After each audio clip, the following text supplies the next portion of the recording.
अस्सलाम वालेकुम। Welcome back to my YouTube channel. Myself Mohammad Shahryar Ahmad, registration number 20TE12। तो आज हम करेंगे DSP की लैब नंबर 2। तो लैब नंबर 2 का जब हम अगर टास्क 1 देखें तो टास्क 1 में हमने क्या करना है कि हमने स्टेप सिग्नल प्लॉट करना है यूजिंग मैटलैब। तो जैसे कि हम इस टास्क में देख रहे हैं कि हमारे पास N1 और N2 की वैल्यूज़ गिवन है। मतलब कि N1 हमारा स्टार्टिंग है और इस स्टार्टिंग हमारी हो रही है -3 से और हमारी एंडिंग हो रही है +3 पे। तो अब आगे हम स्टेप में देखें तो हमारी जो एक्स है वो हमारी एरे को रिप्रेजेंट कर रहा है। तो अगर फिर हमने स्टेप सिग्नल को प्लॉट किया n with respect to x axis और x with respect to y axis, और अगर हम ये आउटपुट में देखें तो हमारा ये स्टेप सिग्नल का ग्राफ आ गया है। तो अब हम अगर टास्क 2 को देखें तो टास्क 2 में भी हमने क्या करना है, हमने स्टेप सिग्नल ही प्लॉट करना है। वो कैसे करेंगे कि अच्छा, इसमें हम ये करेंगे कि जो N0 हमने डिले दिया होगा वो हम 1 देंगे, और N1 और N2 की जैसे हमने पिछले टास्क में हमने जो वैल्यूज़ दी थी वो -3 से +3 दी थी, इसमें हम देंगे -5 से +5।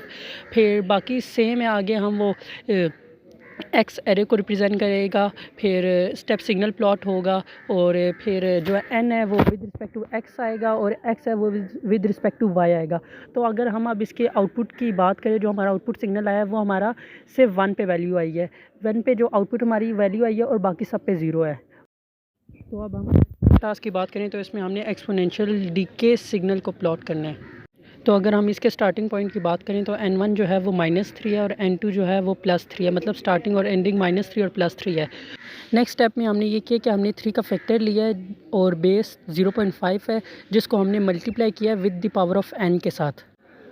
इसका जब हम अगर सिग्नल जब ड्रॉ करेंगे, प्लॉट करेंगे, तो उसमें हाफ डिक्रीज़ आएगा, मींस के 0.5 का डिक्रीज़ आएगा। इसमें डिक्रीज़ किस में आएगा कि हमने जो भी वैल्यूज़ फाइंड की होंगी उसमें आएगा। फिर अगेन हमने स्टेप सिग्नल को प्लॉट करना है n with respect to x, x with respect to y, और फिर अगर हम ये अपनी आउटपुट में देखें तो ये हमारा सिग्नल आ गया, हमारा ग्राफ। तो ये जैसे कि हमारा ग्राफ है, तो हमारी ना हर पॉइंट पे ना वैल्यूज़ एक्स वाई की डिफरेंट आ रही हैं। जैसे ये इस पॉइंट पे आ रही है -5 और 96 कुछ आ रही है, अगले पे कोई -4 to 48, मतलब कि हर पॉइंट पे डिफरेंट आ रही है। तो अगर हम ये अब नेक्स्ट टास्क देखें, इसमें हमारे पास 3 फंक्शन गिवन है। पहला है यूनिट स्टेप फंक्शन, फिर है यूनिट इम्पल्स फंक्शन, फिर और लास्ट है यूनिट स्टेप फंक्शन फिर से। तो यूनिट स्टेप फंक्शन जो फर्स्ट है, इसमें हमने क्या किया, हमने 3 से पहले इसे यूनिट स्टेप को मल्टीप्लाई किया और फिर अंदर हमने इसे मल्टीप्लाई कर दिया n-3 से। तो अगर अब हम, और जो यूनिट इम्पल्स है ये हमने इसे, ये नेगेटिव है, ऊपर जब हम देखें तो हमें नेगेटिव गिवन है, तो इसको हमने मल्टीप्लाई कर दिया n-2 से। और हम अगर लास्ट देखें तो उसमें हमने यूनिट स्टेप को हमने -n से मल्टीप्लाई किया और एट दी एंड हमने इन तीनों को ऐड कर दिया और ये हमारी आउटपुट आ गई है। तो नेक्स्ट टास्क में हम क्या करेंगे, हम सिग्नल को स्केल करेंगे। वो कैसे करेंगे कि सबसे पहले हमारे पास सिग्नल की वैल्यूज़ गिवन है 1 से 7, और फिर हमारे पास स्केलिंग फैक्टर गिवन है जो 2 है, और सिग्नल को स्केल करने के लिए हमारे पास क्या क्या चाहिए होता है, एक स्टार्टिंग पॉइंट, एक स्केलिंग फैक्टर और एक एंडिंग पॉइंट। तो अब हमने क्या करना होगा, हमने सिग्नल को प्लॉट करना है। वो कैसे करेंगे, सबसे पहले हम सिग्नल को होल्ड करेंगे, फिर हम सीधा सिग्नल को प्लॉट कर देंगे, और जैसे कि अब हम देख सकते हैं हमारी आउटपुट में ये सिग्नल आया हुआ है। तो नेक्स्ट टास्क में हमने क्या करना है, हमने साइनोसाइड सीक्वेंसेस हमने ड्रॉ करने हैं। तो इसमें हम स्टार्टिंग पॉइंट लेंगे और एंडिंग पॉइंट लेंगे। स्टार्टिंग जो हमारा N1 है वो हम -10 लेंगे, और हम एंडिंग हमारा जो N2 है वो +11 होगा। उसके बाद हम क्या करेंगे कि हम ये फार्मूला यूज़ करेंगे जो है हमारा cos 3 पाई इंटू n+5, और अगर हम अपनी आउटपुट में देखें तो हमारी हाफ़ पॉजिटिव आई हैं वैल्यूज़ और हाफ़ नेगेटिव आई हैं, और cos क्या करेगा, वो 2 पाई के बाद ना अपना एंगल पूरा चेंज कर देगा। और बाकी आउटपुट में साफ देख रहे हैं कि कैसे उसने अपना पॉजिटिव वैल्यूज़ आई और नेगेटिव वैल्यूज़ आई हैं हमारे पास। नेक्स्ट टास्क में हम क्या करेंगे, इसमें हमने सिग्नल को शिफ्ट करना है। शिफ्ट करने के लिए हमारा जो हम स्टार्टिंग पॉइंट लेंगे वो हमारा स्टार्टिंग 0 होगा, एंडिंग 10 होगा, और हमारी रेजोल्यूशन 1000 होगी। इसके आगे हम क्या करेंगे कि हमने एक y = sin t का फंक्शन लिया और हमने उस y जो sin t है उसको हमने शिफ्ट करना है। फिर हम क्या करेंगे, हम शिफ्ट की कमांड देंगे और हम प्लॉट करेंगे t को with respect to x axis और y को with respect to y axis, और फिर हम क्या करेंगे, हम होल्ड ऑन करेंगे इस सिग्नल को, और पहले हम सबसे पहले y को प्लॉट करेंगे, फिर हम x को प्लॉट करेंगे, और अगर हम ये देखें तो ये हमारा आउटपुट में ये सारा सिग्नल आया हुआ है। नेक्स्ट टास्क में हमने क्या करना है, हमने यूनिट स्टेप को जनरेट करना है n से n0 तक। तो इसमें हमारा जो फंक्शन है, जो इसमें n0 है वो हमारा इंडेक्स होगा। अगर हमारा जो मार्जिन है वो <2 होगा तो हमारी जो n0 है हम उसकी वैल्यू को 0 कंसिडर करेंगे। तो अब हम चलते हैं हमारे कोड पर। तो हम कोड में देखें तो हमने जो n की वैल्यू दी है वो हमने -5 से 5 दी हुई है और आगे हमने दिया हुआ है x = unit step. Unit step में जो हमारा n3 लिखा हुआ है, इसका मतलब है कि जो हमारा n0 जो हमने उस टाइम जो हमने इंडेक्स बताया था वो हमारा 3 है। फिर हमने ये आगे स्टेम की कमांड दे दी और ये हम अगर आउटपुट में देखें तो ये हमारा सिग्नल आ चुका है हमारा। तो नेक्स्ट टास्क जो है इसमें हमने सिग्नल को फ्लिप करना है। तो इसमें हम क्या करेंगे कि इसमें जो हमारे पास n की वैल्यूज़ गिवन है वो हमें वेरी कर रही हैं -3 से +3, और जो x की वैल्यूज़ हैं वो हमें पहले से ही गिवन है। और इसमें हम क्या करेंगे, हम ना सब प्लॉट यूज़ करेंगे। सब प्लॉट हम 2x1 मैट्रिक्स का यूज़ करेंगे और फिर हम सब प्लॉट वो यूज़ करने के बाद हम स्टेम की कमांड देंगे। स्टेम की कमांड से क्या होगा कि हमारा पास सबसे पहले ना हमारा जो ओरिजिनल सिग्नल है पहले वो ड्रॉ होगा।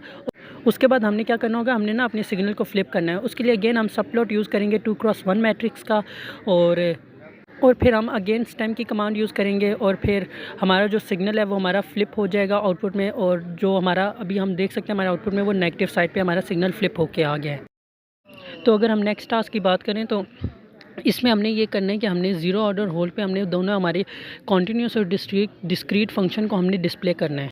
फिर हमने क्या किया, हमने लाइन स्पेस में ना स्टार्टिंग और एंडिंग पॉइंट लिए जो है 0 और 1, और 1000 जो है वो हमारी रेजोल्यूशन है, और फ्रीक्वेंसी हमने 10 ले लिया, और आगे हमने जो फार्मूला आगे हमने यूज़ किया वो है sin 2π/ft। तो इसमें जो हमारा ts जो है वो हमारा स्टार्टिंग पॉइंट है, fs जो है वो हमारा गैप है, और अगला जो ts है वो हमारा एंडिंग पॉइंट है, और इनकी वैल्यूज़ हमने ये कोड में बता दी। बेसिकली इसमें हमने करना ये, इस टास्क में हमने जो सिग्नल का फार्मूला है वो हमने आउटपुट में डिस्प्ले करना है। फिर अगर जब हम फिगर पे आएँ तो इसमें हम सब प्लॉट 2x1 मैट्रिक्स का लेंगे, फिर प्लॉट करेंगे, फिर हमने टाइटल बता दिया और फिर हमने सब प्लॉट बता दिए 2 1 2। फिर हम सबसे पहले हम क्या करेंगे, हम कॉन्टीन्यूस के लिए हम सब प्लॉट जो हमने 2x1 का लिया था वो कॉन्टीन्यूस सिग्नल प्लॉट कर देगा। फिर दोबारा हम सब प्लॉट लेंगे 2x1 का, वो हमारा डिस्क्रीट सिग्नल प्लॉट कर देगा। और हम आउटपुट में देखें तो हमारा फर्स्ट जो है वो हमारा कॉन्टीन्यूस सिग्नल आया हुआ है जो हमने वो सब प्लॉट लगा के दिया था, और हमारा जो सेकेंड है वो हमारा डिस्क्रीट सिग्नल आया हुआ है।